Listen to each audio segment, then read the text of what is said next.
Tashi the leg. You know this word, tashi the leg? All of you? Tashi the leg. This is how Tibetans greet. Tashi the leg. Meaning, may you have auspiciousness and well-being. Tashi means auspiciousness. De leg means happy and well and happy, something like that. So that word tashi de leg itself can be a topic for a lengthy teaching. How would you become auspicious? You would not become auspicious because of some external blessings.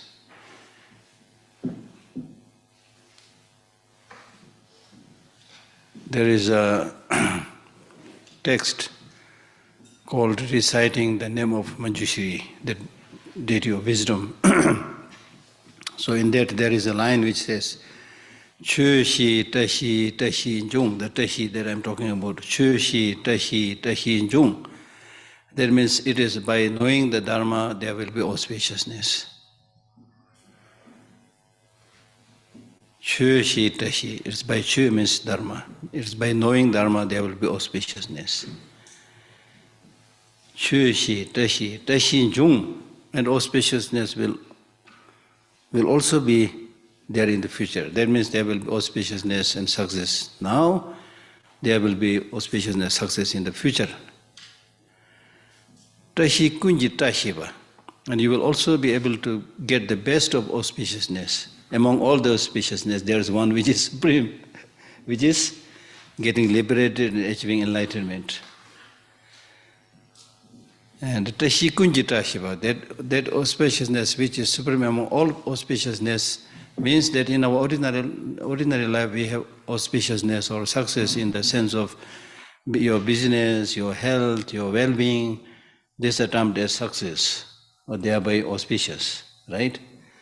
But by studying Dharma, you will achieve the supreme auspiciousness and well-being for this life and for many lives to come. Auspiciousness of liberation, auspiciousness of enlightenment, complete enlightenment, things like that. Tashi Tilag is a very, very nice word.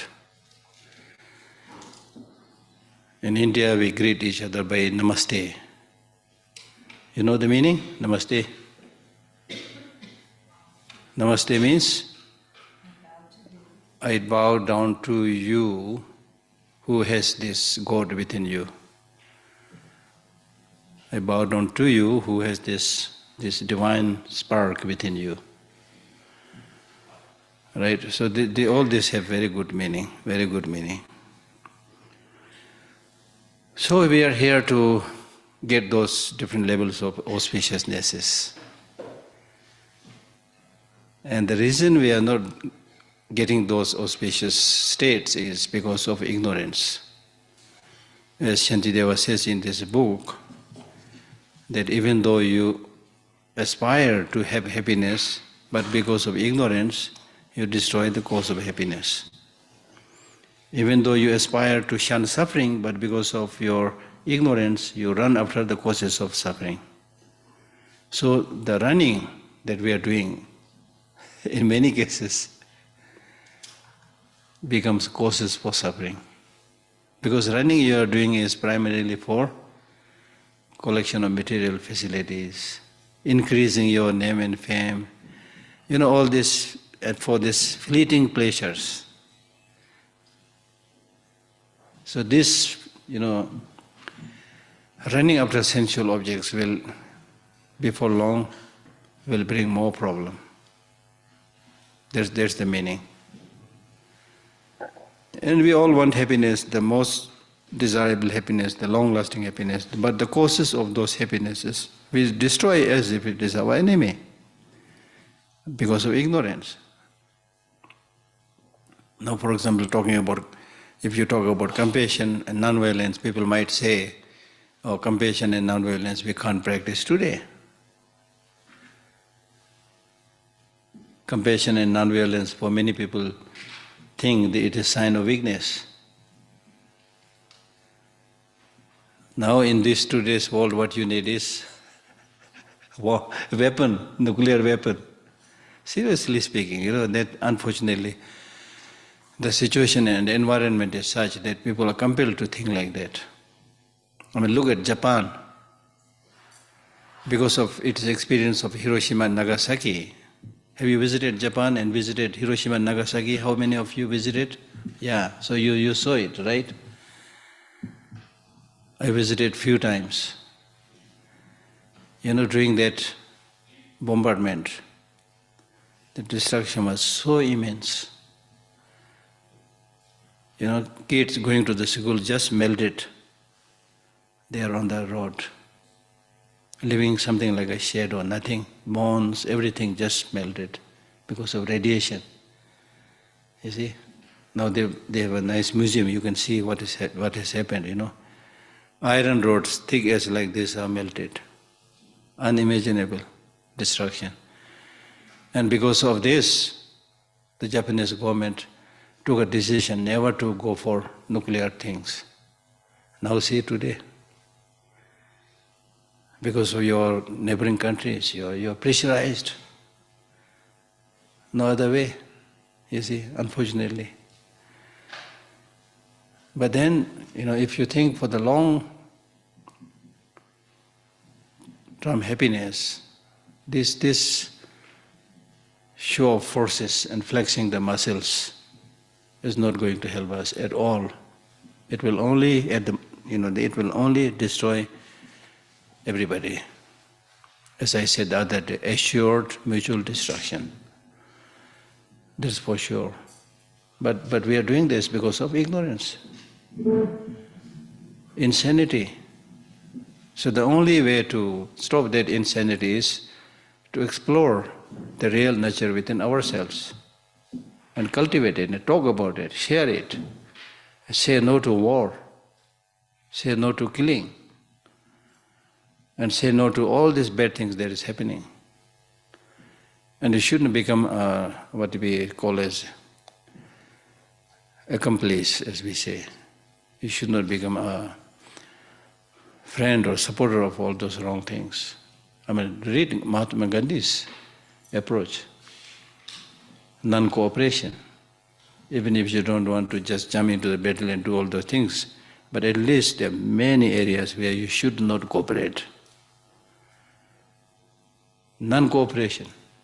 The countless useless things that is produced in the market with the packages, they are all, these packages then thrown all around. Imagine, it will take not much time when we will suffocate the earth. And why you are doing this? We are hypnotized as we read yesterday. We are kind of really hypnotized. We don't see the side effect, the great damage that we are doing. And we are, without thinking, buying everything, throwing all the packages around. How many birds, how many animals are killed by devouring these junks that human beings are throwing around? This is all there for all of us to see on your mobile phone, on your internet, on your TV. But who is going to change this? We are not able to do this because, number one, even those things which you can individually do, we are not doing. Second, there are many things here that you can do together. We are not joining the forces for good. Like right now when I was coming up, in 2-3 places the water was just running like that. If Dharamsala is full of water. It's not. There's shortage of water. But you have broken taps, nobody taking care. 24 hours, day and night, for weeks, the water is just wasted. Now if you go to somebody to ask for that connection or think that, no, we have shortage of water, this, that, all this shows there is no genuine sense of responsibility and genuine compassion among us, you see. We can do so many things, even small things like that. Why don't we have a group, organization who occasionally look after all this, what is happening. Even small things make a huge, huge difference in the life of people. But we are not doing. So if you, for example, take a promise saying that from henceforth I will not throw rubbish. Not throw rubbish is a good thing, but most important thing is I will not buy rubbish. Very often we come out and then pose for a picture and saying we are cleaning India, That is good. Cleaning may be good. If you are doing, that's good. That we are not doing, but even if you are doing, that's good. But the most important is not just cleaning. Make sure that the rubbish doesn't come. Once I was talking something like this, and somebody said, why can't we clean these garbages?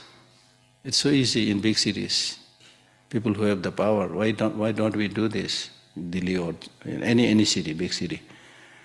Then I was shocked to hear that, Bhaiya, ismein bhi rajniti hai. He says, even not cleaning the garbage is politics. I don't understand things like that. So anyway, let us not criticize other people who are not doing whatever. We are also part of the society. So we should try our best to help, to clean, to preserve. That's very, very important. Otherwise we are just talking, Yes? Thank you. I had a question on seeing these tragedies and things that are happening in the world due to ignorance. Yeah. And how does the ultimate nature of reality, emptiness, how does that sight help in a practical way? Yeah, in a practical way, I think I explained earlier. I said, dependent origination and emptiness are two sides of the same coin. You remember that? So that means emptiness means empty of independent existence, therefore things have dependent existence.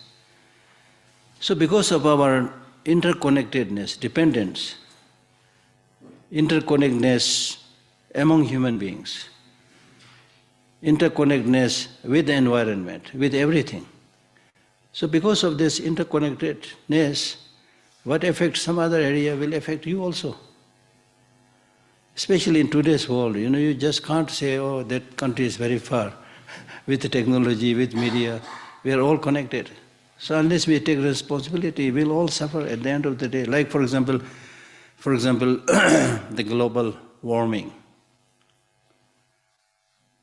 Now these days people say global warming is not a correct term. It's global heating. Warming looks okay, slowly. Heating, it's global heating. And you have seen this fire, in Australia, in America, many places, the fire, which never happened before. The flood that's happening everywhere. All this foretelling that something major mistake has been made by humanity. Right? So, no need to talk about religion for a while. At least, talk about those things which is common sense, practical, which we can do, Right? There's not much point engaging in, dry, philosophical, intellectual exercises. Especially in Buddhism, even when you talk about the highest points like emptiness, as you rightly asked, the purpose is how to see our interconnectedness, how we should together solve the problems, be it environmental, be it global, be it racial discrimination, All this is happening because of ignorance and because of having no genuine loving kindness and compassion. So does it become like a uniting force Exactly, exactly. There's no other way. I'm telling you, there's no other way. Right now we are not uniting. The good people are not uniting. Very soon we will be compelled to do that. Right now you tolerate a little bit. Tolerate the dictator or whoever, the environmental destruction, whoever. And human beings have this very short-sighted tendency, until you are affected, you don't move. It's only when you don't get water in your tap, then you start looking around what is happening, start criticizing.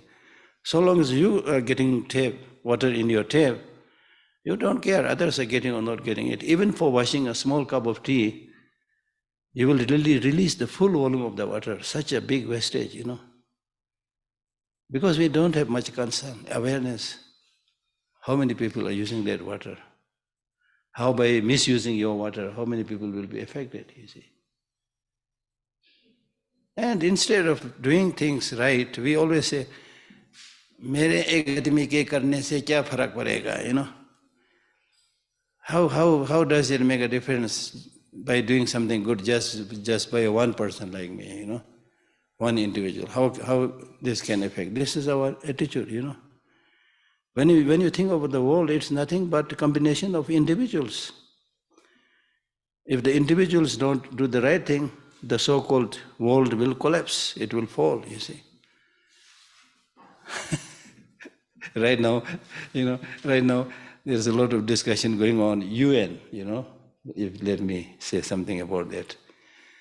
There has been so many years, this so-called 5 permanent security members. For the last 70, 80 years, they decide everything. If something is not in their favor, then they say veto. They have the veto power. I did my political science study. I did my political science in my BA. I have some idea, but of course I'm not a politician. But then, the League of Nations failed.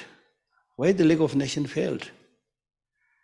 Because the League of Nations failed, now we have UNO, which is supposed to be better, which is, to my mind, is also not doing the right thing. These 5 countries, so-called permanent members of the Security Council, are controlling everything.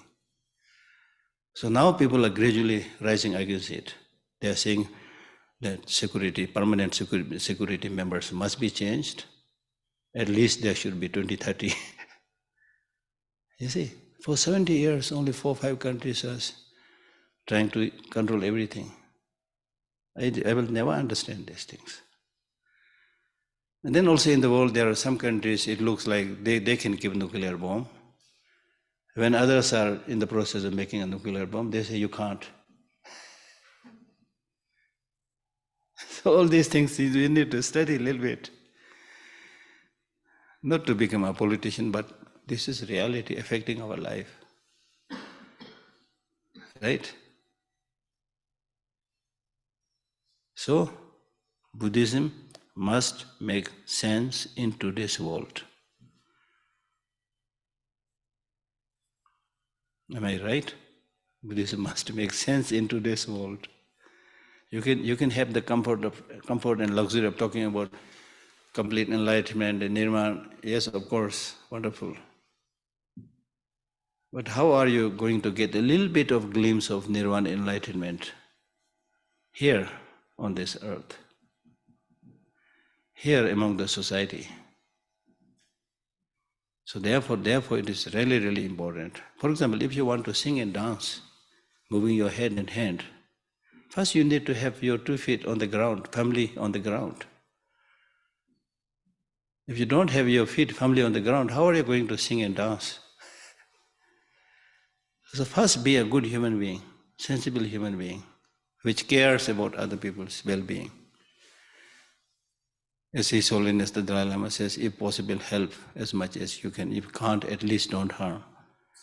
Very sensible, very practical, very easy.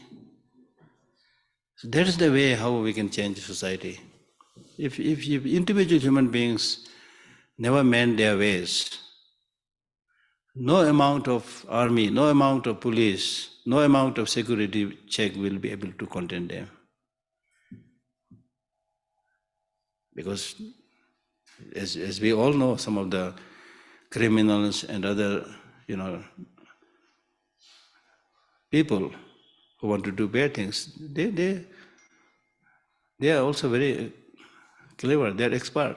So they always find a way. You see? If you can't, hoard money in your home, they will hoard it in a temple. You know the story, we all know the story. You see, there's always a way out. So it's only when you become a genuine, good human being, practicing no duplicity in life, then the society will change. And you can make this society so beautiful. Especially a country like India, which is really the home of most of the great spiritual tradition, you see. We are fortunate to have such a great tradition. Now it is our task to revive some of those traditions. That's why His Holiness the Dalai Lama, many of you may or may not know it, he made 4 commitments. First 3, now 4 commitments. Of course, there are many other commitments that he made, but he made 4 commitments, which I think we should also emulate. His first commitment is to realize that we are all human beings. First is that we are all human beings. So here you are not talking about whether you are Indian, Tibetan, Chinese, American. This is so important. First thing to know is not which country you belong to, whether you are Tibetan or Chinese, Indian. That's not the topmost priority. The first priority is all human beings need to know I am a human being. That's the most precious thing. So because it is on this level you can easily connect to all other human beings. So therefore his first commitment is to improve human values.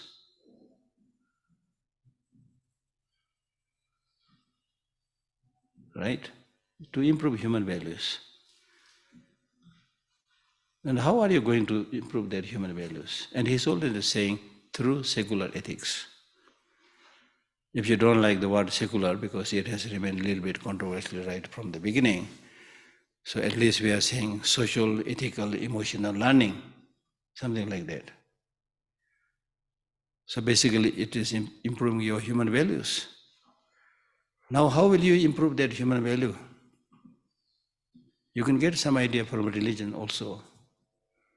But you need to realize that majority of the people are non-believers. And there are also a big population who are anti-religion. So when we talk about secular ethics or social, ethical, emotional learning, we are talking about universal values. Whether you believe in something or not, you can draw inspiration from religions also, so long that inspiration, that message is universal. You can't now talk about emptiness here, because that is not universal. You can't talk about God, that's not universal. You talk about compassion, you talk about love. You talk about brotherhood, sisterhood. You talk about mindfulness. You talk about resilience. Right? So which is applicable to believer, non-believer, and applicable even to those who don't believe in religion. They also need harmony. They also need brotherhood, sisterhood. So that is his first commitment. I'm not going to explain in detail, that is first commitment.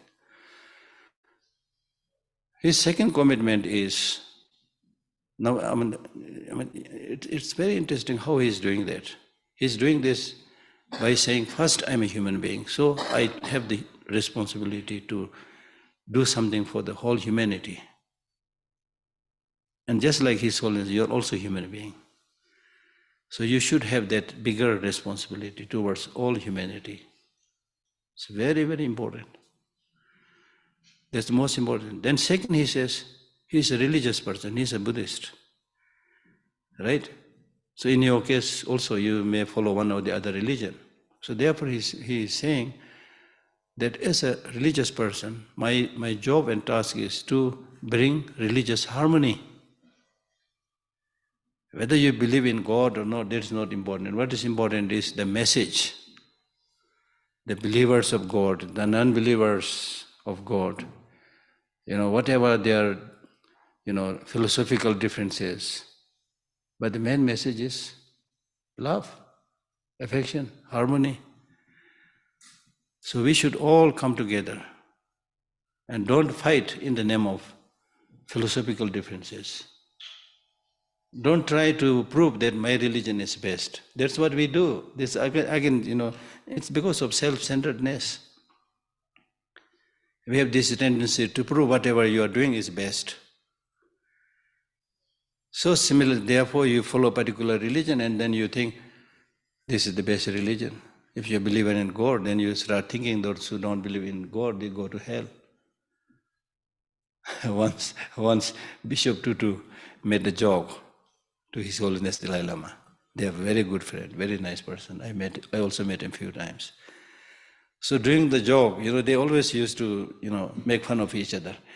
He said, I follow Christianity, therefore I'll go up. I don't know where the Dalai Lama will go. Then he said something like, that was a joke, He's saying this because people think like that, you see. So therefore he saw the Holy Holiness saying, never ever try to say your religion is best. You cannot say. If somebody asks you which religion is best, it is like asking which medicine is best. And you cannot just pick up one medicine and say this is the best medicine in the world because it is costly or it is pricey. It may be costly, it may be pricey, but so long as this medicine is not relevant to curing your disease, that medicine is useless. So for you, that medicine is best which cures your illness. If you have a headache, then maybe panacea or whatever, That's good for you. But that medicine is not good for somebody who is having diarrhea. Right? So for somebody who is having diarrhea, then that medicine which cures diarrhea is best. But this does not mean to say that medicine is best for everybody, which is stupid. Right? So for me, Buddhism may be best, but by that you cannot say Buddhism is best for everybody. Because everybody has a different mental interest, inclination, disposition, So according to one's need, you follow whatever you want to follow. And he gave many examples. One example that he gave is a departmental store, a mall. If you go to a mall, if the only thing that the mall sells is shoes, not many people will come. But if there are so many items in the mall, of course you have so many items, then it attracts many people. Right? So different religions should be like a mall where you can get what you want to have. Or it is like visiting a garden where you have so many different colors of flowers. Right? So therefore we shouldn't be fighting over religion, which is unfortunate. It's really like medicine becoming poison. So that is his second commitment because he's a religious person. Third, he's a Tibetan. So naturally he has to work for the well-being of Tibetan. Naturally the Indians have to work for their country. The others have to work for their country. So you cannot say I care only about the whole world. I don't care about my country. That is hypocrisy. You have to care everybody, including your country. Third, then fourth commitment is revival of ancient Indian tradition. Now this, I am seizing this opportunity to ask my Indian friends, please pay more attention about this revival of ancient Indian tradition. Now when he talks about revival of ancient Indian tradition, he is really not talking about reviving those ancient rituals and ceremonies. He is not so much concerned about that. What he is concerned about is the ancient Indian tradition of using logic for solving any purposes, problems. The ancient Indian tradition of mind, knowledge of mind. Very rich, India is very rich, both in this art of dialogue and logic, and also art of understanding one's emotions and mind, right? So I think, I don't know much, but sometimes I do feel that in the Indian schools and universities, colleges, these things are not taught so vigorously. They may be taught, I don't know everything. But what I'm saying is, at one time India used to be such a good country, they call it Sone ka chiriya, nahi? Like a golden bird, So many great stories were there about India in the, beginning. So it is our task to revive those. His Holiness sometimes jokingly tell people that you have exported your tradition so much that nothing is left here now.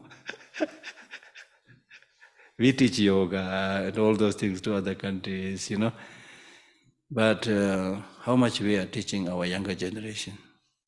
I'm not saying it's not taught, but not enough. Not enough, because I have that first-hand experience. I almost give at least few talks to young Indians every year. In June we have around 30 students coming to Dharamsala for 1 month from all over India, from different universities. So I at least spend 5-6 days teaching them, talking to them. So from that way, I've been doing this since 2012. So I have some experience. Experience means that when I share all this, they really listen with so much interest. And many of them express that they have never heard such things before. You see? Right? So it's really, really important to teach these values to the younger generation. Reasoning is so important, Otherwise, we just watch a news and then spread the gossip around. Nobody is sure what he is saying, what she is saying, So don't just spread rumor. Find out the correct news, the truth. Use your brain, use your reasoning power, and follow it. Not because somebody said something nice, right? So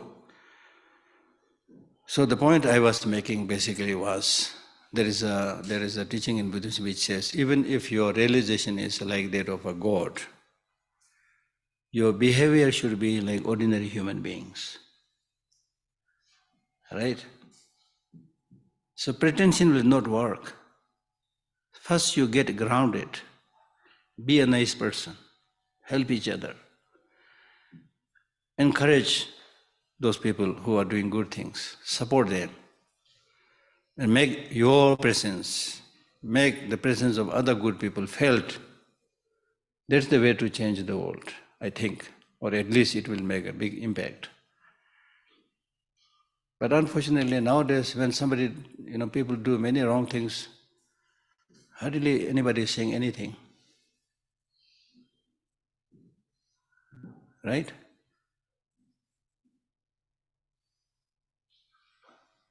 So the point that I'm making is, we can study all these ideas, we can gain all these knowledges, but we should try to summarize at least something like the talking points. Now we should not say talking points, but points for practicing. Keep those things in our mind and practice it. Then your life will be happier, life of other people will be happier.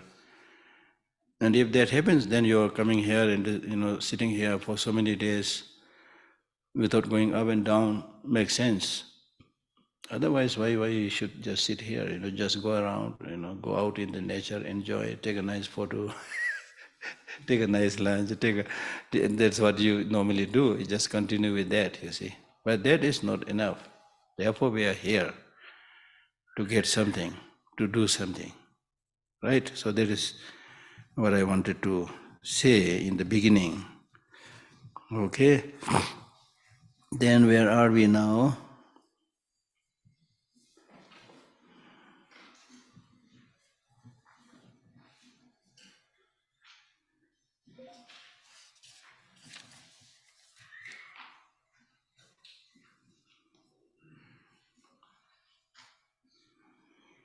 Wholeness.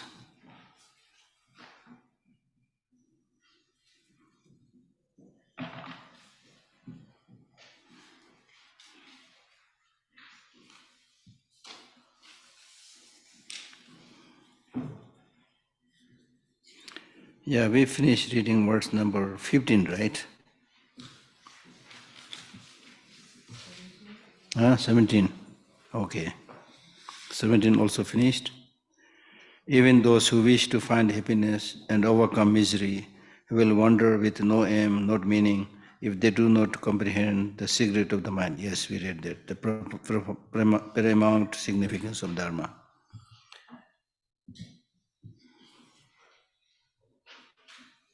Okay.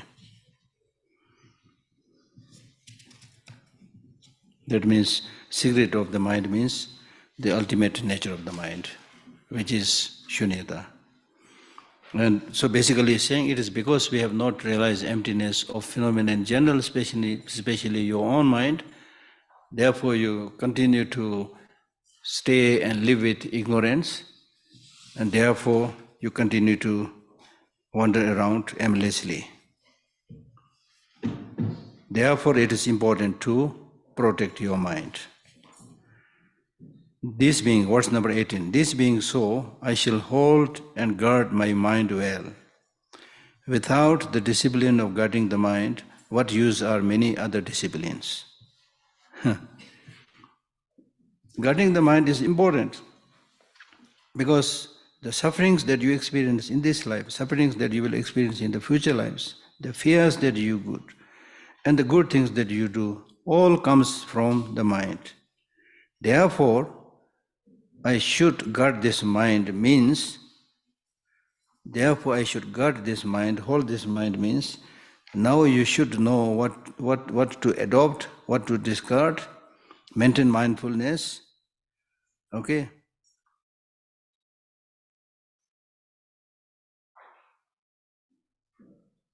I shall hold my mind. Hold my mind means holding the mind with mindfulness so that you know what to adopt and what to give up. And guard my mind well means whatever you are doing, physically, mentally, it should be watched. It should be guarded. For example, if you are walking somewhere, you should not just walk like that without thinking, without aim, without objective. You should see, where am I going now? Am I going to the right place or the wrong place?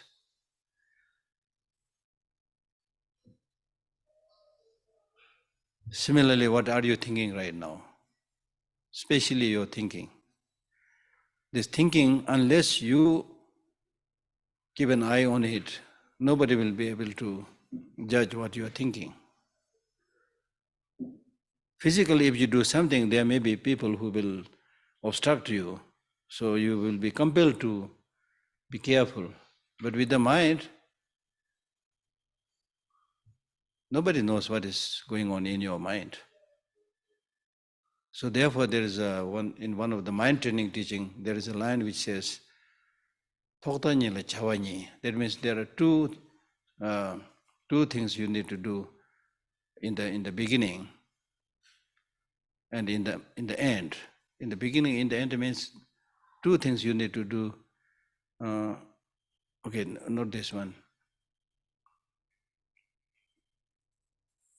That actually means beginning you should have good motivation. In the end, there should be reviewing what you have been doing. So there what is important is, there's another line which says, out of the two witnesses, you should pay attention to the one which is the main witness. The two witnesses means when you do something bad or good, there are two witnesses. One is other people. They're also watching you, what you're doing, what you're talking, what you're probably trying also figure out what you're thinking. That also you have to be careful. But that is not the main. The main witness is your conscience. Because you know what you are thinking, what you are planning. Even physically, when you are alone in your room, nobody knows what you are doing. But you know what you are doing, right? And especially if you are a sincere Buddhist practitioner, then it says there is no place where the Buddha is not witnessing you what you are doing. I think similar thinking is there in the case of those who believe in a God also. God is watching you. Anyway, whether they are watching you or not, but at least you know what you are doing. So you should live your life in such a way so that you don't have to regret and feel shame that I'm practicing duplicity. Right? That's important. So I shall hold and guard my mind well. So all the precepts are actually included in this practice. Without the discipline of guarding the mind, what use are many other disciplines? Now, how would you guard your mind? Two most important practices that will help you guard your mind is you should have this sense of shame. In Tibetan we have very good word, but in English it's not so that effective. Shame is okay, but there's another word which is called Mosa Yoba, the Tre Yoba. Nagarjuna in his very, very beautiful text, Ratanavali. It's a teaching that he gave to the king, how he should look after his, followers and things like that. Beautiful. So there he says, the world is sustained on two grounds. The world is sustained or protected on two grounds. The ground is on the ground of people having shame and people having sense of concern for others. That means if you stop doing something because of your reason, that I'm so and so, I can't do this. I'm so and so, I'm a teacher, I can't do this. I'm a practitioner, I can't do this. I'm a monk, I can't do this. You use your own reason and then restrain from doing negative things. That is called having sense of shame. The second, I don't know in Hindi, anyway, I've heard it out. There must be a word in Hindi. So in English, there's no one word which can translate that, so we use it saying that kind of sense of shame in relation to others because of your concern for others. For example, if you're about to do something bad, then you say, I can't do this. If I do this, what my parents will think? This is a disgrace to my parents, disgrace to my teacher, disgrace to my nation. So when you bring other people as the reason not to do something bad, right? When you bring other people into that reasoning for not doing something bad. So it is through cultivating this sense of shame and sense of concern for others, when you stop doing bad things, that's how you properly guard your mind. So guarding the mind, maintaining the discipline of the mind is the most important. Now, if you don't guard your mind and maintain that discipline, then the other disciplines, other conducts, like wearing the robes of a monk, or wearing just changing your external outlook is no use. It's only for show. It's a show business. It is of no use at all to you. So that's what he's saying. Without the discipline of guarding the mind, what use are many other conducts, disciplines? In religious practices, different religious traditions have different practices. Some of the practices are very hard practices. You even torture your body. You jump on a trident and commit suicide. Huh? So many severe practices that is there in many traditions, which are, I think, not healthy, at least from Buddhist viewpoint. So therefore, Buddha decided to follow the middle way, Mother Mark. In the beginning, he was a prince. He had at that time almost everything at his disposal. He had, I don't know, few swimming pools for the summer, for the winter, even in those days. And the pools also having different colored flowers. He's also surrounded by many beautiful looking young women. In those days, kings have that. Then other, facilities, whatever it is there. So he had experienced that luxurious life. And the king, this is important, his father, Suddhodana, the king, because some of the great masters living at that time, they made a prophecy about the Buddha. When he was just a small child, they made a prophecy saying that if you let this young prince study Dharma, he will become completely enlightened, he will leave the household, he will leave the kingdom, he will go away. Okay? But if you let him stay in the kingdom and teach the art of running the administration and so forth, he will become a universal monarch. So obviously the father wanted him to be his heir, universal monarch. So the only way to do it is to ensure that he does not see any ugly sights. So he was not allowed to travel around.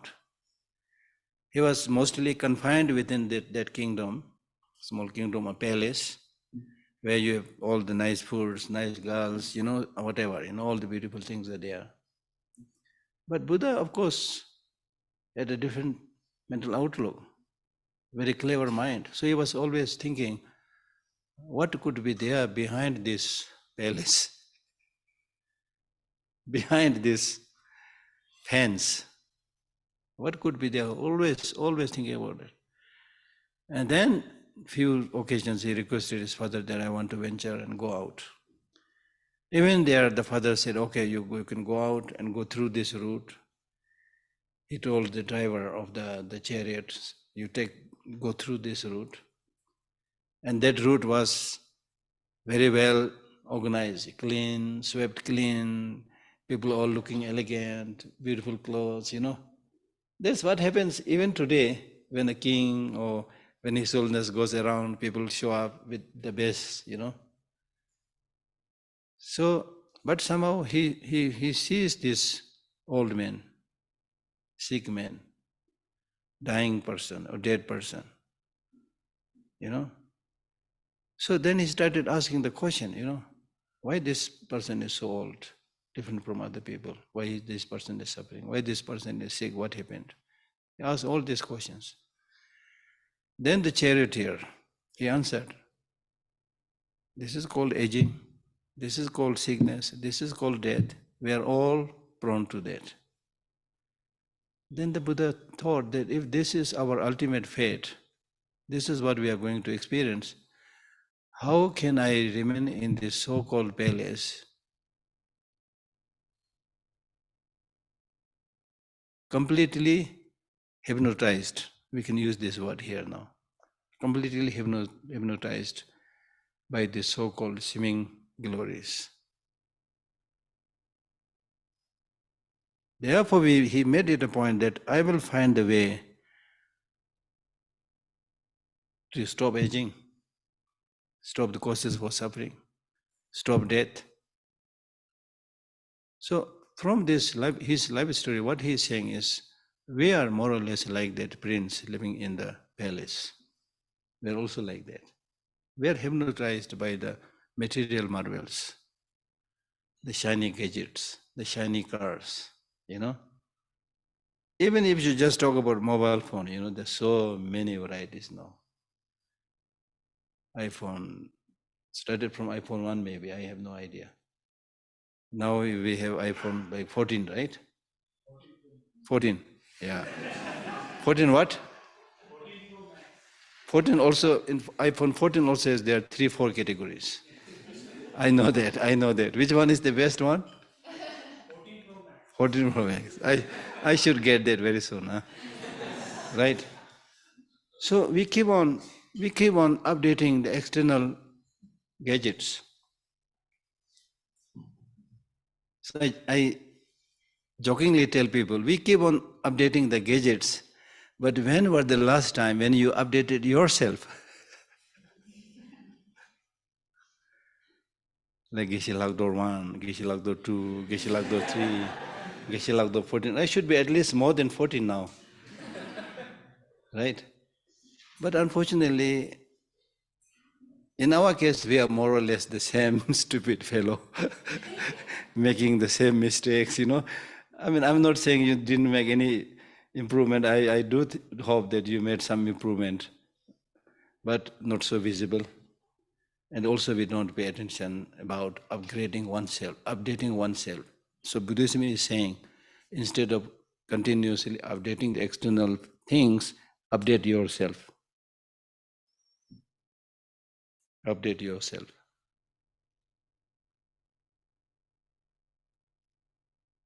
Right?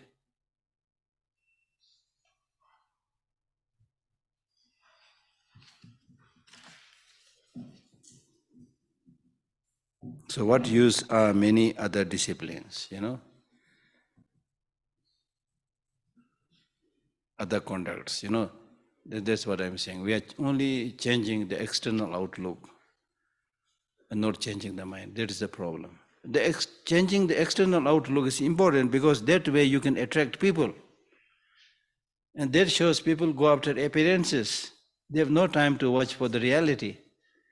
So when they meet somebody in the monk's robe, they might start thinking, oh, must be very holy, And especially if you meet somebody who has a different hairstyle, different, then you go after it, must be realized. Then you are cheated. Many a times you are cheated.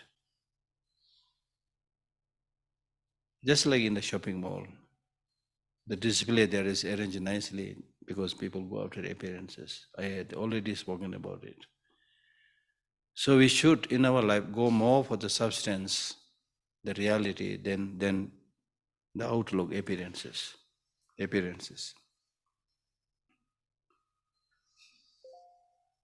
So now he is saying that since you need to guard yourself, how would you guard it? Why should you be attentive?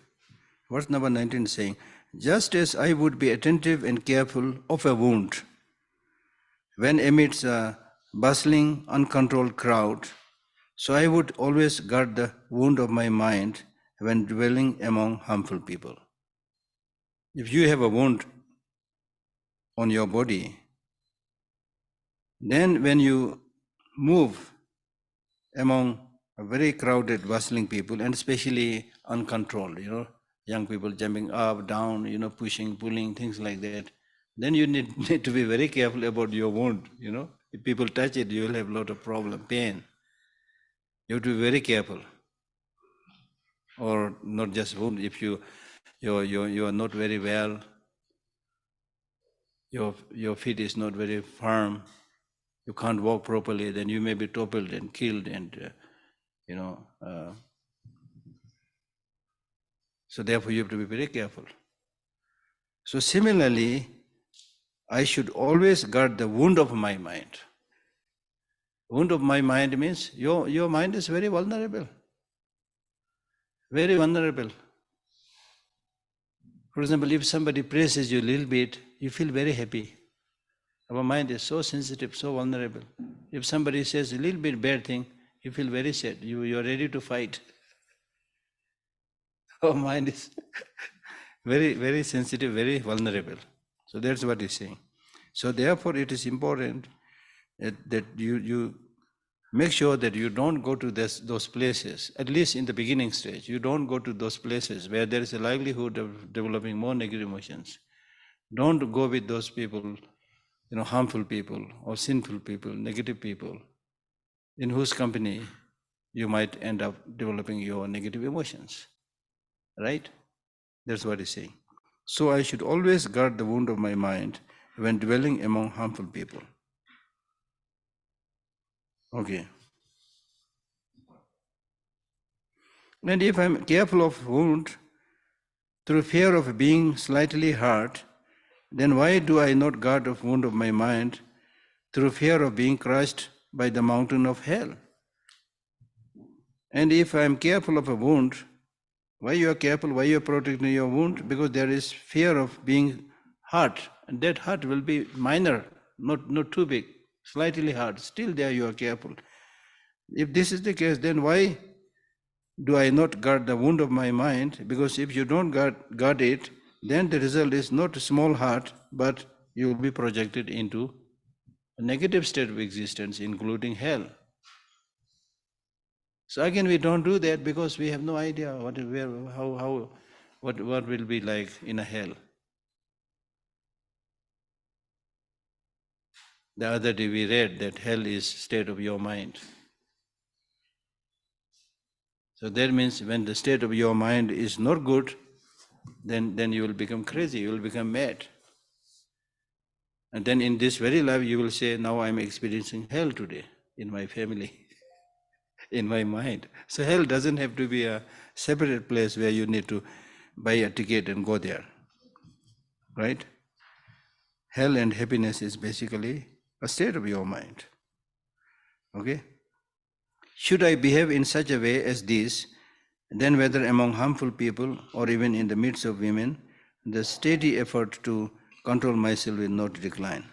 So that means if you in this way guard your mind with mindfulness, with conscience, with vigilance and so forth, if you pay that attention and be attentive, and then if you pay that attention and be mindful, okay, then even if you are among harmful people, among your enemies or very harmful people, or you are among women, now this is in the case of a man, or especially in the case of a monk, even if you are among women, then there will be no development of negative emotions like attachment and so forth. Now, if you are a women practitioner, then you can use the other way around. Even in the midst of men, you can say like that. Okay. Now in this text and in some other texts, they talk a lot about women. Sometimes they even highlight how negative women is, the faults of defilements of women, things like that. Then sometimes women start thinking, oh, this is very masculine. Buddhist teachings are against women. Many start thinking like that. So there you need to understand two things. One, there is any religion, has to come up with a particular culture tradition, culture context. So in those days, there may be some, culturally, there may be a little bit, giving priority to the men and not so much women. That may also be there. That influence may be there. The second, even more important than that is, these teachings were, in those days, so interesting, these teachings are given by monks, and mostly to the monks, the male. So therefore you need to talk about the monks should remain celibate, and therefore do not develop attachment to women, things like that. Then in order to do that, you need to highlight the faults of women. Like in this text also, when you read the chapter 8, concentration, then this is written in detail. But then finally it summarizes in one point by saying, there's no use talking so much about faults of women, you also have the similar faults. When you don't realize your own shortcomings and faults, how can you realize the faults and shortcomings of others? So that is said there, okay? So that you should understand. Okay?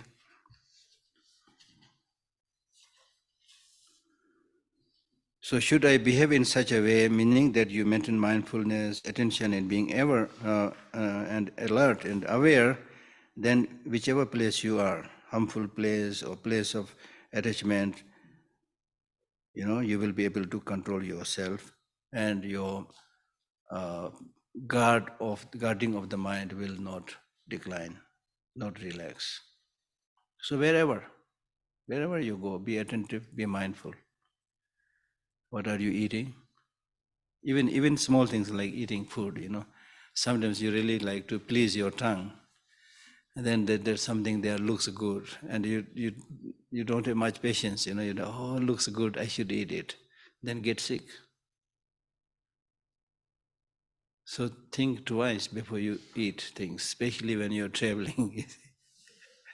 Many times we get sick because of lack of mindfulness and care.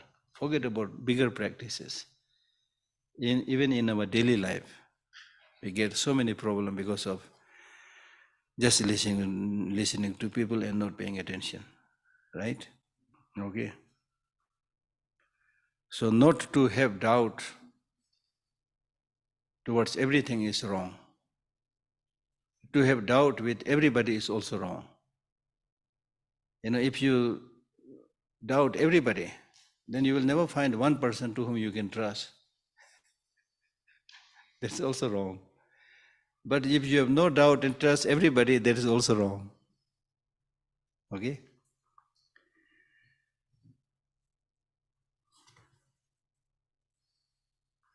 It is better to be without wealth, without honor, without body, without livelihood, and it's better to let other virtues deteriorate rather than ever to let the virtues of the mind decline. That's the most important thing, your most important property. Okay?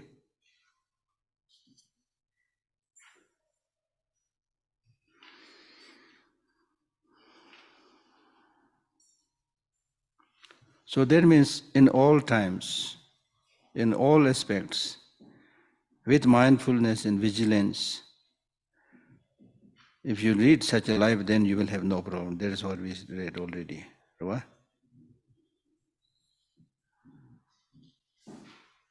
So in this verse he is saying, it is better to be wealth. It is better to be without wealth. That means even if you don't get, in the case of a monk, even if you don't get a lot of offerings, or even if you don't get a lot of respect, huh? That being people prostrating and paying homage to, if that is not there, it is okay.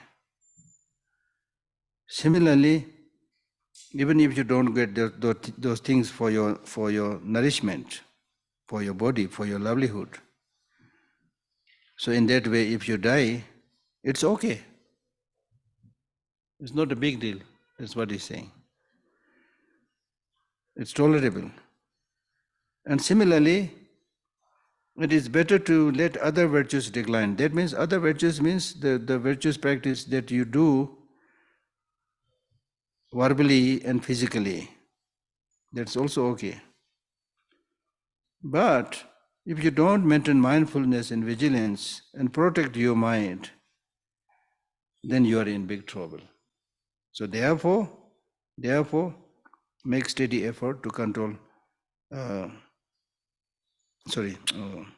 rather than ever to let the virtues of the mind decline. So that means never let your mind decline. Through mindfulness, vigilance, you should always watch and protect the mind. And if you watch and protect the mind, it means you will engage in virtuous practices which will bear positive fruits. Now, having spoken about maintaining mindfulness and vigilance, the next verse is talking about how to do that. First, it gives a summary explanation.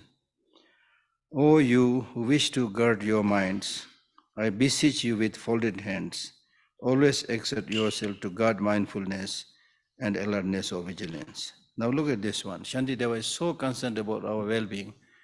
He's with folded hand requesting us, please, please, please do this with folded hands. Oh, iPhone, which one?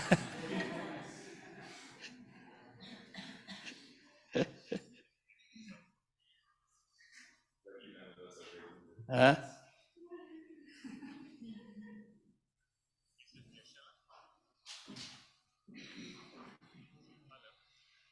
He's still saying hello, so what should I do?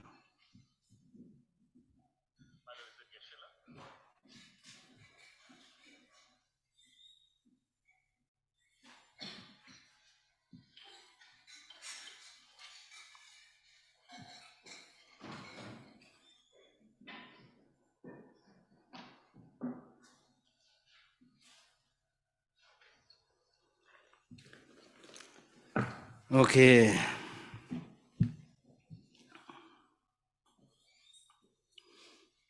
O you who wish to guard your minds, I beseech you, I request you, with my folded hands, always exert yourself to guard mindfulness and alertness. That is the summary.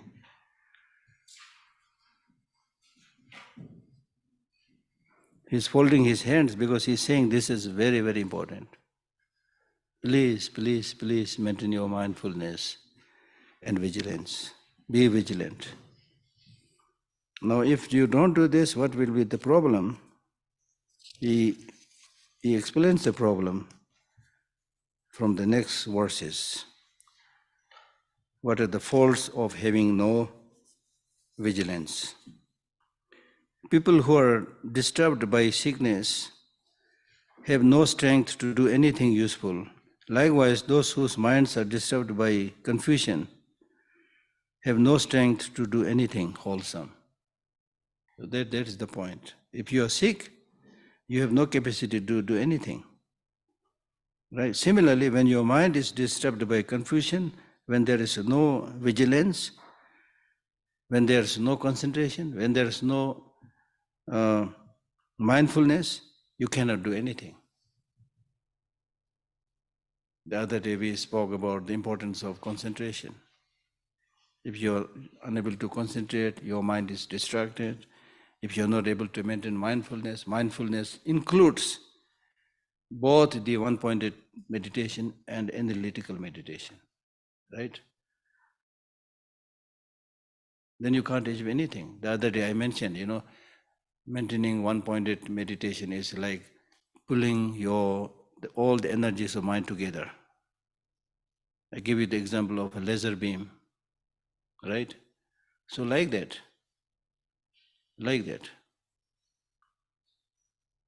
If you look at some of the birds, sitting on the branches of tree, have you noticed those birds?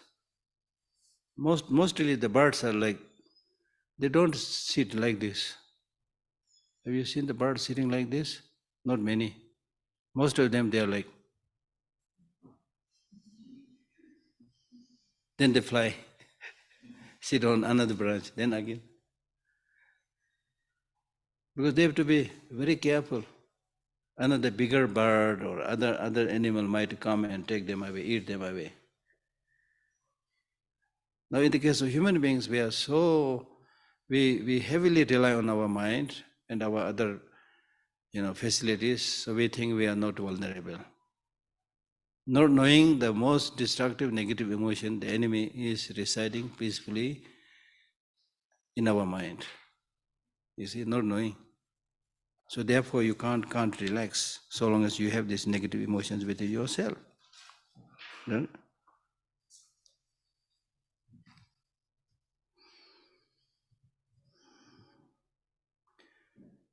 People who are disturbed by sickness, then if you are sick, even if you are a young person, but when you are sick, you can't walk, you can't talk, Normally you may be a very intelligent person, but when you are sick, your intelligence also declines. So therefore, you can't do anything. You may be a very intelligent, sharp-minded person, but now because of your sickness, your mindfulness doesn't function, your vigilance doesn't function, and therefore you're distracted. And therefore you don't have the power to study Dharma, to read Dharma. You have no power to do. That's what he's saying. Likewise, those whose minds are disturbed by confusion have no strength to do anything, like thinking, contemplation, meditation, and so forth. And the next verse is saying, Whatever has been learned, contemplated, and meditated upon by those whose minds lack alertness, just like water in a leaking vase, it will not be retained in their memory. That means if vigilance is not there, then your wisdom will be destroyed. Your wisdom will be destroyed. When your vigilance is not there and you are distracted, then such a person with such a distracted mind, which is without vigilance, then the hearings that you have done from your teacher and the capacity to reflect on those teachings and the capacity to concentrate and meditate, all these wisdoms will then decline. Right? Just like water in a leaking vase. If you put water in a leaking pot, then the water will not stay there. You put something, but it is leaking at the bottom. So it should not be there. It will not be there. Okay? So therefore, when you study also, I always encourage people when you study, for example, now we are reading this text. You know we are reading this text. So before reading this text, you should first preview the text. Even before the teaching, you should have read the text. And when you read the text, you may come across many, areas where you are not clear. And then you develop this wish to know the meaning of those verses. You come with that willingness to know. Then you listen to the teacher who explains it. Still things may not be clear. Then ask questions. Then after that, when the session is over, now you should do review, actual teaching, and then review. Normally we don't do this. Therefore, nothing stays in our mind. The purpose and point of any study is that at least something should stay in your mind. A very powerful verse, a very powerful line, or the meaning you should write down. And it is very useful based on my personal experience also. I have this habit of, whenever I come across really powerful verses or wisdoms, I immediately write it down. Because if you don't immediately write down, next time you will start thinking, oh, once I heard about such a word, such a wisdom. Which book was it there? Who said it? Now it will not be possible to figure it out again. So this keeping the essence is very, very important. There must be something that stays in your mind. Okay?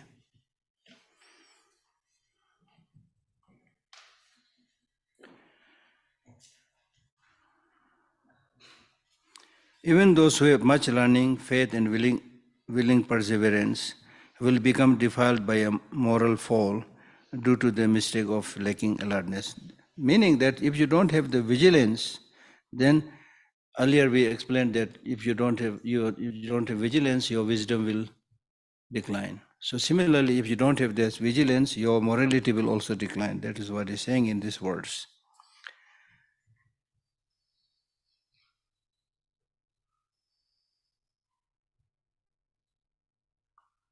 Even those who have much learning, that means you may be somebody who knows what to adopt, what to discard.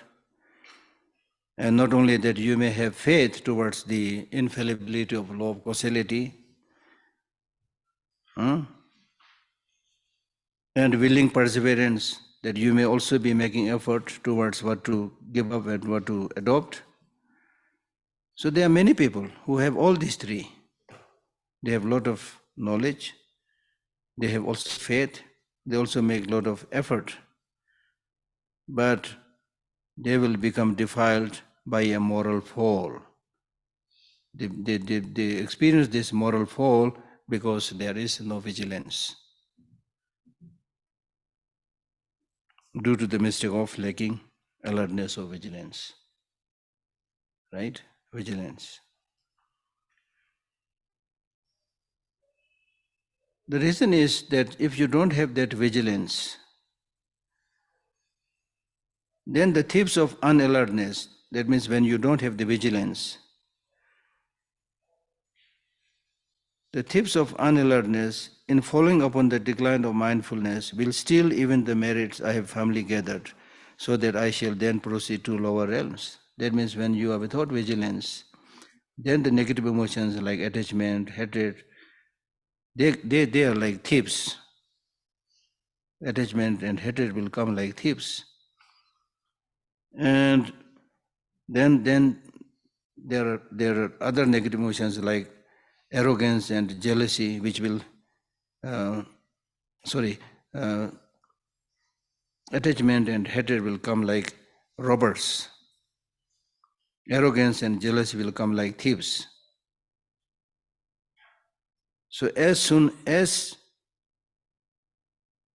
alertness declines, when there is unalertness, then the thieves and the robbers will come.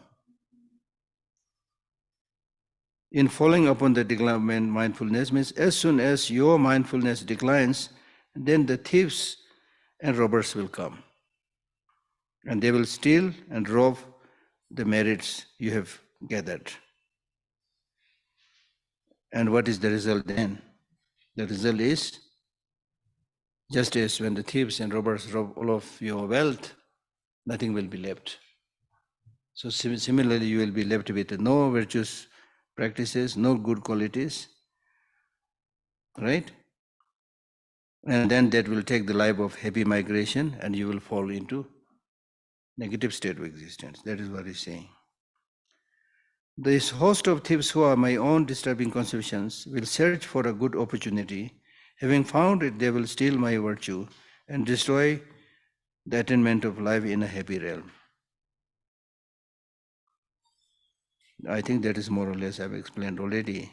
Because this, as I said the other day, these negative emotions are very opportunistic. They are waiting for the moment. Right? The host of thieves who are my own disturbing concepts, who are none other than my disturbing conceptions, will search for a good opportunity. And as and when they find that opportunity, they will steal your virtue and destroy the life of happy realm. Because then you end up doing the negative emotions, which will throw you into negative state of existence.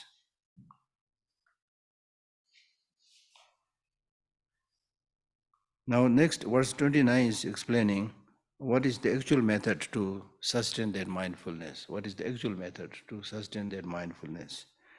Therefore I shall never let mindfulness depart from the doorway of my mind. If it goes, I should recall the misery of the lower realms and firmly re-establish it there. Just like, if you are somebody who has quite good wealth, or even otherwise, nowadays everybody when they go out, they lock their room, right? Why do we lock the room? Just leave it open. Why? It's not just monkeys. There are other monkeys also. Other types of monkeys also. In Tushita, maybe the main problem is monkeys, not human beings. But if you go to bigger cities, you keep it open for a short time, huh? Yeah.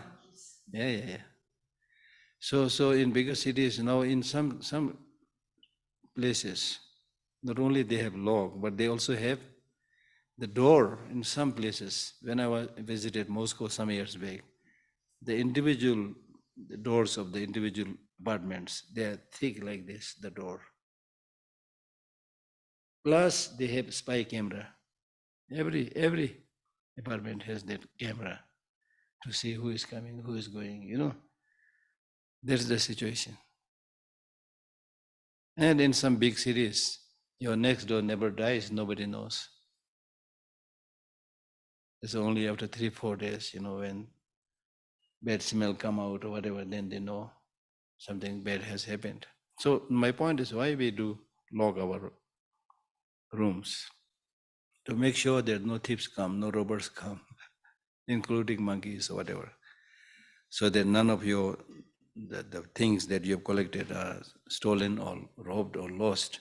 So similarly, it's one thing to collect all these positive qualities, it's another thing to protect it. One way of protecting it is dedicating, as we already discussed. Whenever you perform something positive, then immediately afterwards dedicate it to achieve enlightenment for the sake of all sentient beings. Right? So therefore, mindfulness is very important to guard it. So therefore,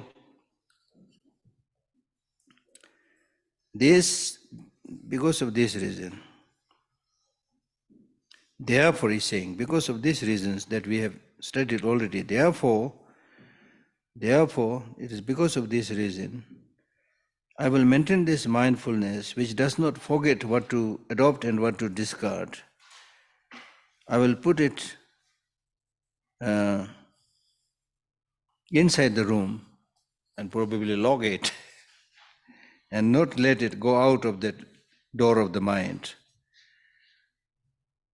and guard it from the harms of the thieves and robbers. From the doorway of my mind. And if it goes, I should recall the misery of, if someone is dying to go out, then say, okay, if you want to go, go. If you want to go, go and do all the destructive things, and the result will be you will born into one of the negative state of existence. If you want to experience that, go. It's really like saying that. If it goes, I should recall the misery of the lower realms. If you go and do all these negative things, don't maintain mindfulness, you will go into lower realms. Are you prepared to do that? And nobody will be prepared to suffer. So then, family re-establish it there.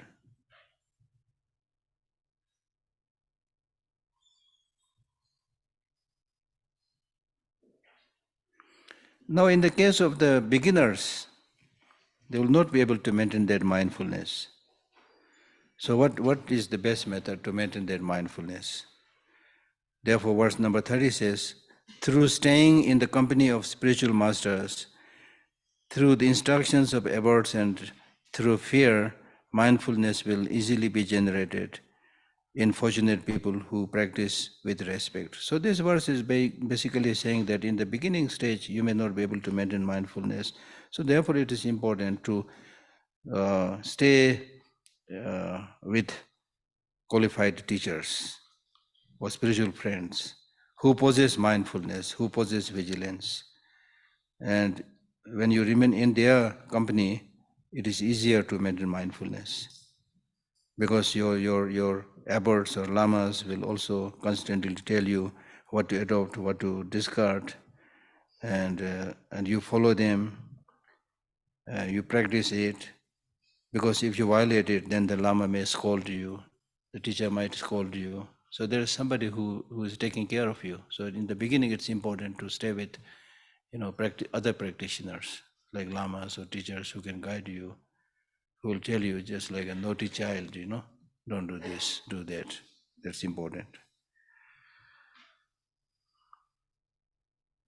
Another way of thinking is, I am ever dwelling in the presence of all the Buddhas and Bodhisattvas who are always endowed with unobstructed vision. Another way of maintaining mindfulness is, as I already mentioned, that the Buddhas and Bodhisattvas, they have unobstructed vision. That means they can see in and out whatever you are doing. There's no place where you can hide, where the omniscient mind of the Buddha cannot see. Right? So therefore, with that thinking also, if you're somebody who wholeheartedly believe in the power of the Buddha and Bodhisattvas, this will be effective.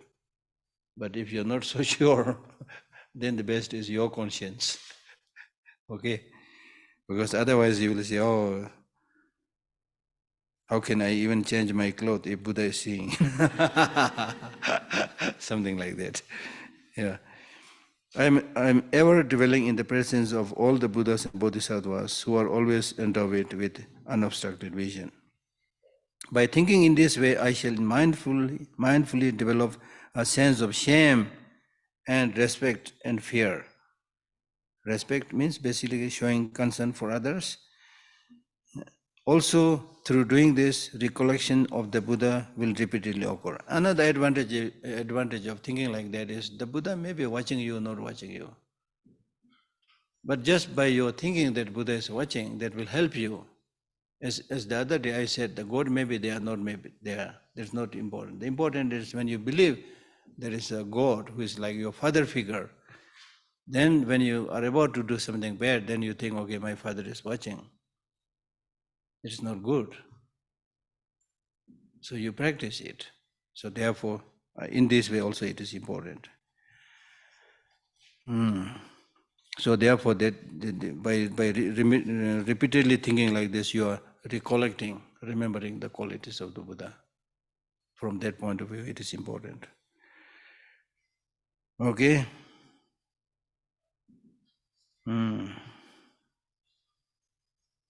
When mindfulness is set with the purpose of guarding the doorway of the mind, then alertness will come about, and even that which had gone will return.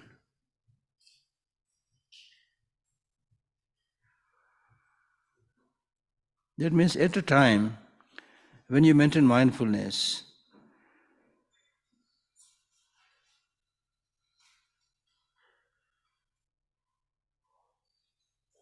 and guard it at the doorway of the mind.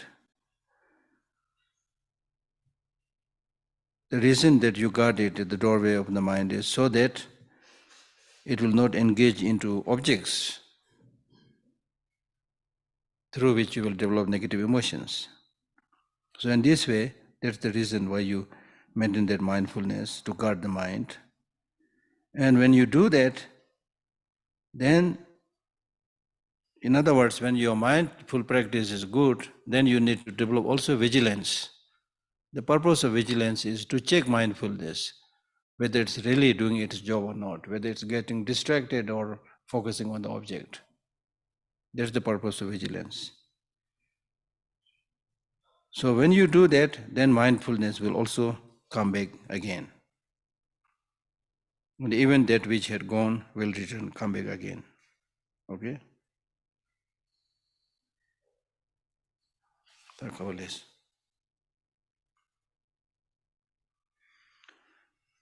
Okay, any questions?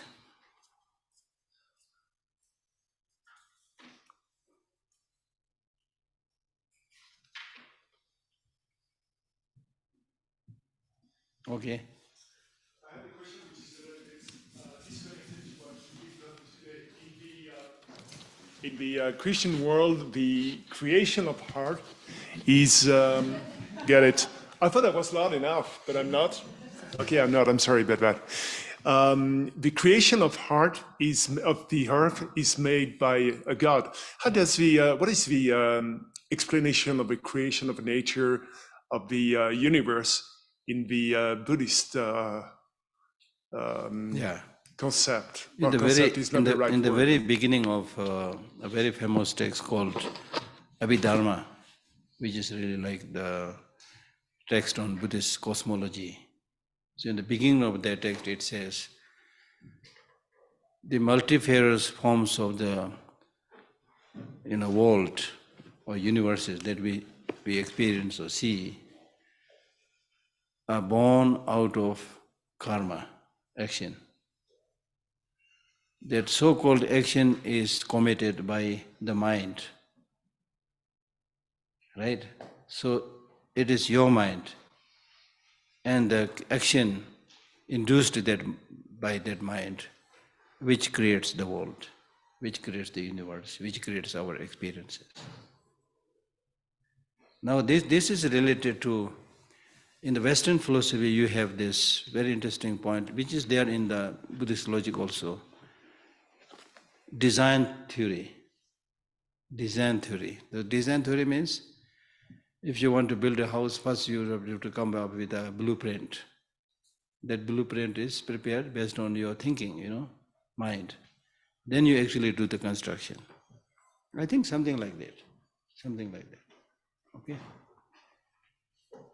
I have a personal question to that. What is the story of a cosmology, then in the Buddhist cosmology, what is the story of a universe? How does it relate to Yeah, the story Buddhism? of universe is such that we don't speak about beginning of universe.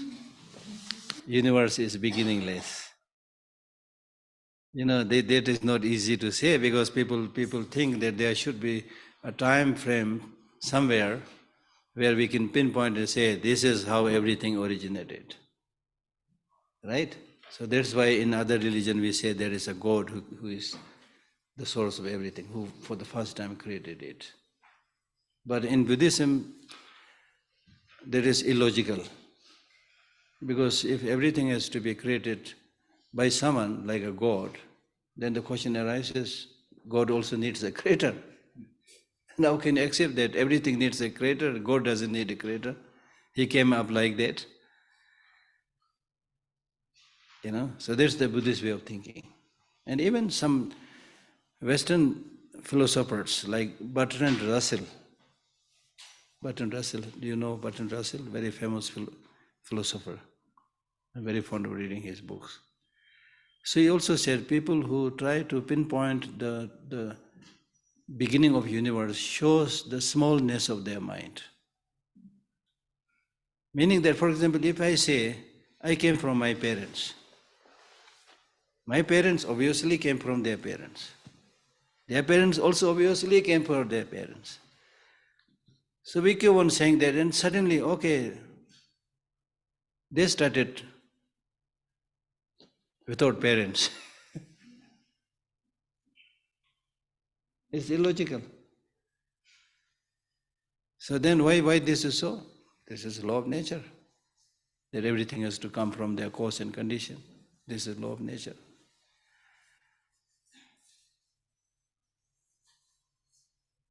I mean, it's complex, you know. I'm not saying we have the final answer, but it's interesting, yeah. But Buddha was actually not very interested. When he was asked this question, he didn't answer. He didn't answer not because he had no answer. He didn't answer because if he answers, that will give a jolt to the mind of the person who is asking the question, number one. Number two, he said, my concern is how to remove sufferings of people. I'm not interested in all these metaphysical questions. You know this very interesting story of the parable of the arrow. You know that? The parable of arrow, some of you know that. There was one monk at the time of the Buddha by the name Malukya. So he had received some teachings from the Buddha. So one morning he was in his heart, but suddenly he felt that I received teachings from the Buddha. He has been very kind to me, but there are many areas where he did not answer. And unless I get answer on those topics, I will not feel comfortable. So I must go and ask these questions. So we went straight to the Buddha and asked those questions. When did the universe started and things like that. So if you answer all this, I will continue under your tutorship. If not, maybe I'll find some other teachers. And the Buddha said, first of all, I'm not interested in how many students I have. I'm not looking for students. Then in a kind of answer he said, but you listen to me. If somebody shoots an arrow to you and you are stuck with that arrow and you are bleeding, at that time what would you do? Will you immediately take medicine to heal that, remove the arrow out and take medical treatment?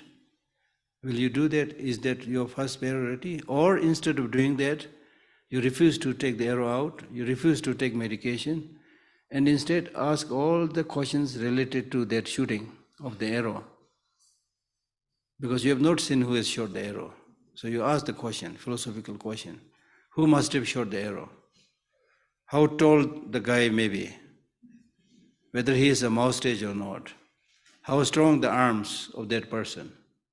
What was the speed of the arrow? What was the bow made of? Sandalwood or some other wood? you know. So even in this small incidents, if you keep on asking all those questions, it will be endless. And long before you get the answer, you will be a dead man.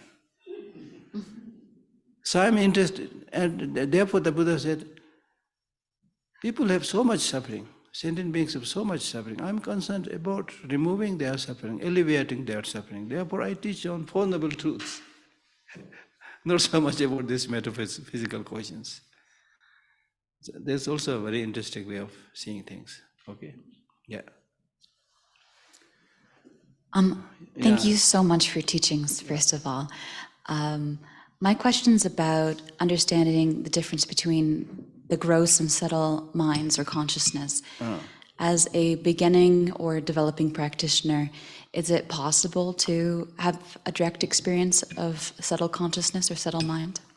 Yeah, the grosser consciousness means consciousnesses that are related to the senses.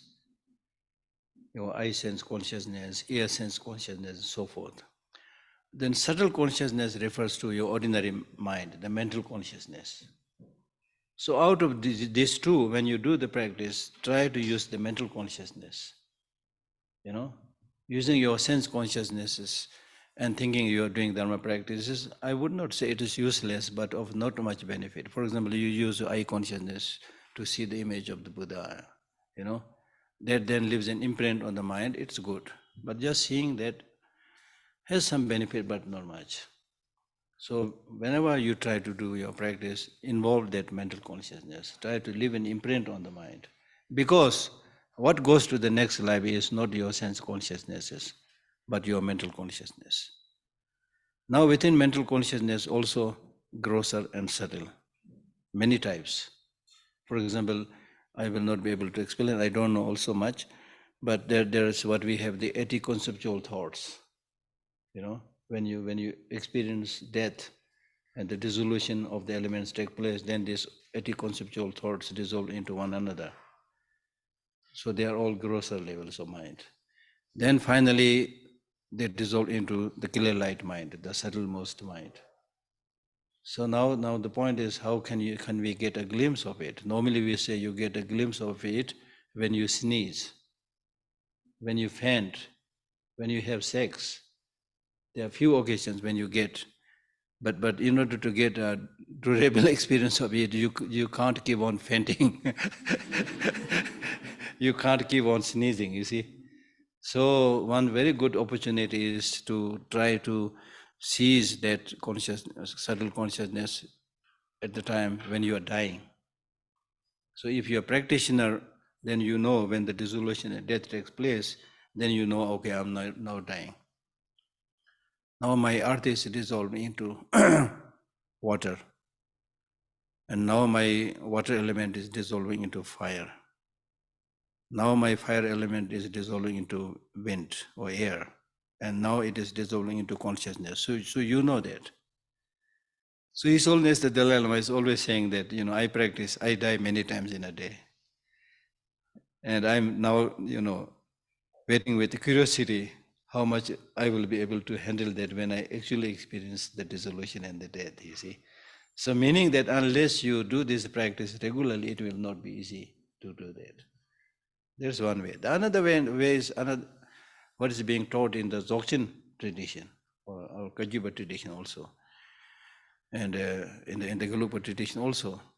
So there you say, you say sometimes, our mind is normally, the very definition of the mind is something that is luminous and cognitive. Unlike a mirror, unlike a glass. Glass or mirror is, luminous. It can reflect whatever comes within its purview, but it doesn't have that cognitivity. Perceiving that object, that capacity is not there. But the mind is luminous and cognitive, so naturally it has an object. Not only it has an object, but what normally happens is our mind is always chasing some object of happening in the past, happening right now, or happening in the future, where our mind is always chasing the object. Right? Now in those teachings of the Dzogchen and so forth, they say, don't let your mind think about what has happened in the past. Don't let your mind go into the future plannings and so forth. And make sure that your mind is not running towards any object. Just try to focus on that mere luminosity and clarity. So that is a practice we can do, so to get the glimpse of it. And then with repeated practice, you might be able to prolong it. And if you are able to prolong it and stay in that state of luminosity and cognitivity without chasing the object, there is no possibility for you to develop any negative emotions. There's one quick way of doing the practice also, right? But again, then, and unless you are a good practitioner and able to continuously stay just on that, then when you come back again, negative emotions will come, right? So all this are not that easy, right? Okay, yeah.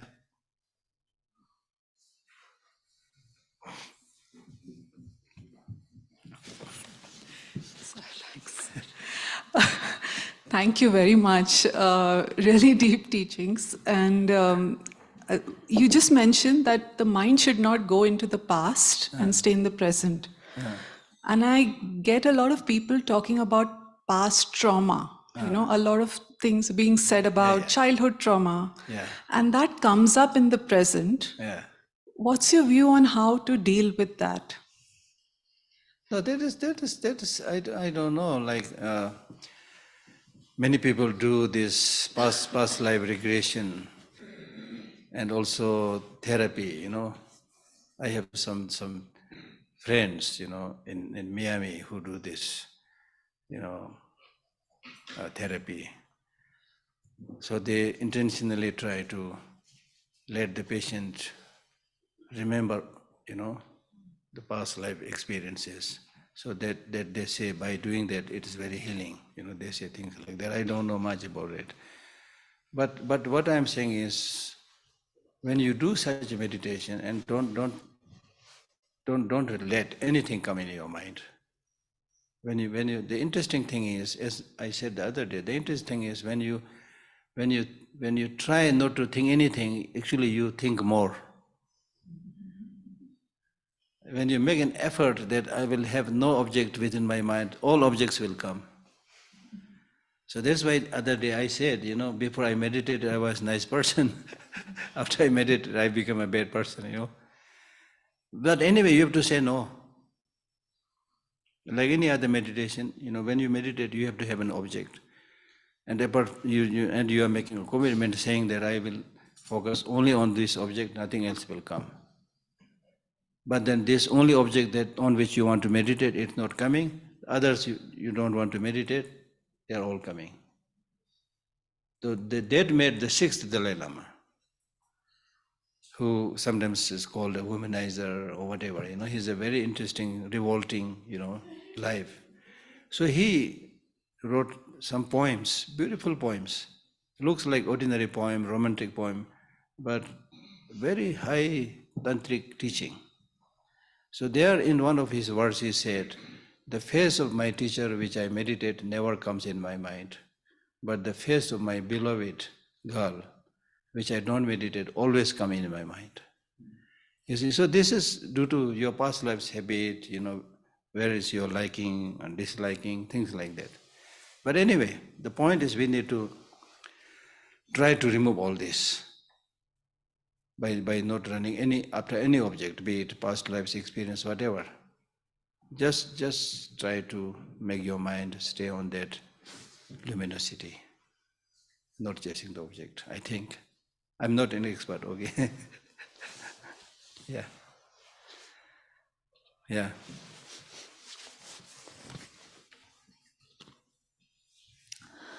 I was thinking about something. So-called good people, when practice detachment, they're not interested in making money. And that caused them not to have power and voice. So there are lots of good people that they're struggling with finances. True. So what's the solution? I'm in that category. Are you going to give me a lot of money? I'll change my mind. Yeah. And bad people, they have power. Yes, exactly. Exactly. So how can you be detached, but Two things. One, there are really sincere practitioners who know that if you have money, despite of your not wanting to do bad things, you will end up doing bad things because now you have money that makes you capable of doing so many things. Money makes maya go, as we say, right? So they are very careful not to have money. Because one of my neighbors, who really does a lot of work, helping sick and dead people, especially dying people, is very elderly now. He's nearly 80 or something. But he also does this divination. Everybody comes to him asking questions, but he never takes money. And one day, one of my Western friends came and he wanted to do divination. He was looking for somebody. I said, go to him. So I went with him to help him translate. He was giving some money. He didn't take. And he said, it is this thing called money which is destroying people. So he was very strong. So there are people who think like that. That's one level, so ordinary level. Then in the case of the highly enlightened bodhisattvas, who have no attachment, even if they have boxes and boxes of gold, silver, jubilee, whatever, they will not say, I don't need this. They will say, okay, keep it here. But they will have no attachment also. That's what we need. They have no attachment also because they think, forget about this money and wealth. I don't own myself. I'm not my owner in a sense. I belong to people. I'm for sentient beings. You've dedicated your everything, including yourself, for serving other people. So these are all for other people. And it is said that for such a bodhisattva, if he uses it thinking this belongs to me, that's an infraction. So for such people, it's wonderful to have wealth. So there are two things. One, when you are trying to achieve liberation just for yourself, when you become a monk, that's called patimoksha, or individual liberation. So there, it is repeatedly said you should have contentment, you should not have wealth, all these things. But when you talk about becoming Buddha for the benefit of all sentient beings, you become bodhisattva, you need so many facilities. It's by that way you can help many people, you see. Right? So there in this context, even on a very basic level, in India, we have this very famous teaching, which is of course available in Buddhism also. 4 excellencies. 4 excellencies are dharma, religion, and wealth, and then happiness, and then nirvana. So you need both. For this life, you need wealth, because from wealth and money you get happiness. But that is not enough. There is another life, afterlife also. So for that, you need dharma to achieve liberation. So all these 4 are called 4 excellences, which is really necessary. So the main point is, it is not really a trouble that you have money. The problem is how you use it, how you misuse it or use it. So therefore it is good if you don't get obsessed with money just for yourself, then it's good to have money, to be powerful, to be able to help, launch many projects. It's very useful. Because I run an institute, Library of Tibetan Works and Archives. And there are some people who support us. So of course, I don't go around begging. I'm not good in fundraising. In order to do fundraise, you need to, write a beautiful proposal, which I'm not good, things like that. Anyway, the point that I'm making is, even in terms of, as you rightly mentioned, even in terms of doing good things, you need money. Right? So that depends upon your, trying to get this money for, the well-being of many or just for yourself. There's the boundary. Just for yourself, you don't need much. But for many others, you need a lot, right? So that's why Avalokiteshvara also, if you see this Avalokiteshvara with 1,000 arms, yeah, so you need a lot of things to help other people, yes.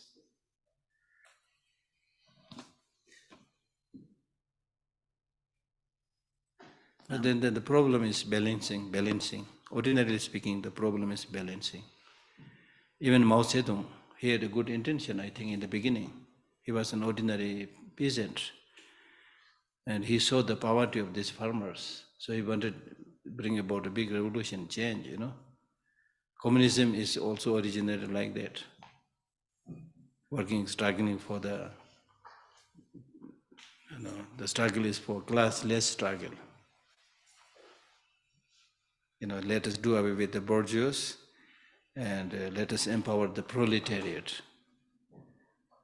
But then when it came to actual implementation, you focus just upon yourself. You started valuing in wealth, and you did the same thing. You managed to destroy the rich, but you did not manage to empower the poor, you see. So if you visit some of these old communist countries, you can't believe they're talking about the well-being of the poor people. The mansion, palace that you live in those days. I visited some of them, full of luxury. See? Yeah. So it depends upon who you are, how you are going to use it. Okay, any other questions? The mind that is referred to as luminous and aware, is that what is referred to as the subtle mind? Yeah. And is that related to the clear light mind? Yeah, luminous and cognitive nature of the mind is the nature of all mind, not just the clear light. Clear light is the subtlest mind, which is of course mind, therefore it is luminous and cognitive, but it's very, very subtle. We normally don't experience it. So therefore one of the goal of tantric practice is, there is a phrase which says, making the mother and son clear light meet. Making the mother and son, or making the mother and child clear light meet. So that means you should be able to gradually, use that very powerful, penetrative, subtle mind, clear light, and let it focus on emptiness. That's the meeting. So that is said to be really, really powerful to change everything, right? Okay? Yes, sir. Where does the mere eye situate between the gross mind and the subtle mind? No, it's not between gross and subtle. Okay. It's not in the pineal gland. Many people think that the eye is there in the pineal gland, right? In science, they think it is somewhere there. Anyway, eye is just a designation. Just like, for example, if you ask me, where really is this microphone?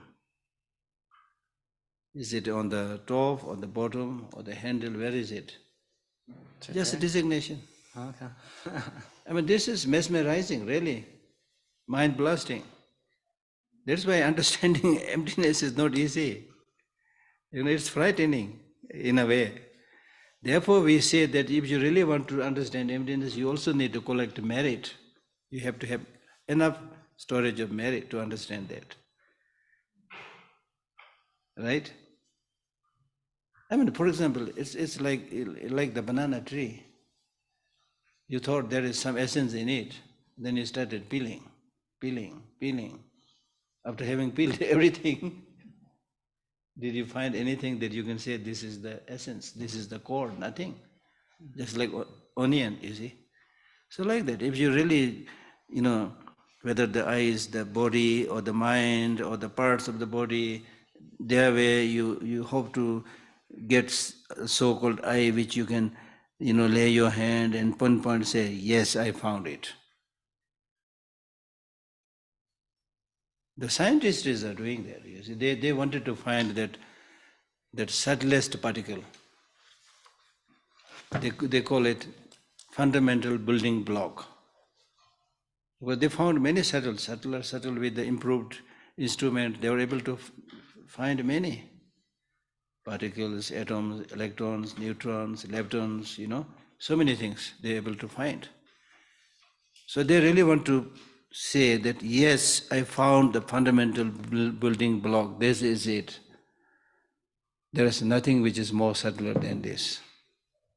So they really worked very hard, improved their technology and so forth. Now where are they today? I don't know, I'm not very updated with science, but my latest information is, when they thought that they found the most subtle particle, it changes into wave. When they thought it is a wave, somehow kind of particle pops up. So they are right now kind of confused with this wave-particle duality. They call it a wave-particle duality, you see. In Buddhism, 1,000 years before, they said, you will never find a partless particle. They have no instrument, nothing. But in Madhyamika, it is really clearly announced, you will never find a partless particle. So let us see. Okay, lunchtime.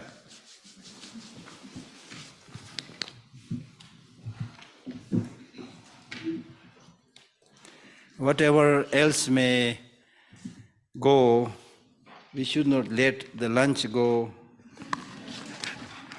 It's part of Bodhisattva practice. Huh? Yes. Chapter 11, yes. It's a good idea. Very sharp. Chapter 11.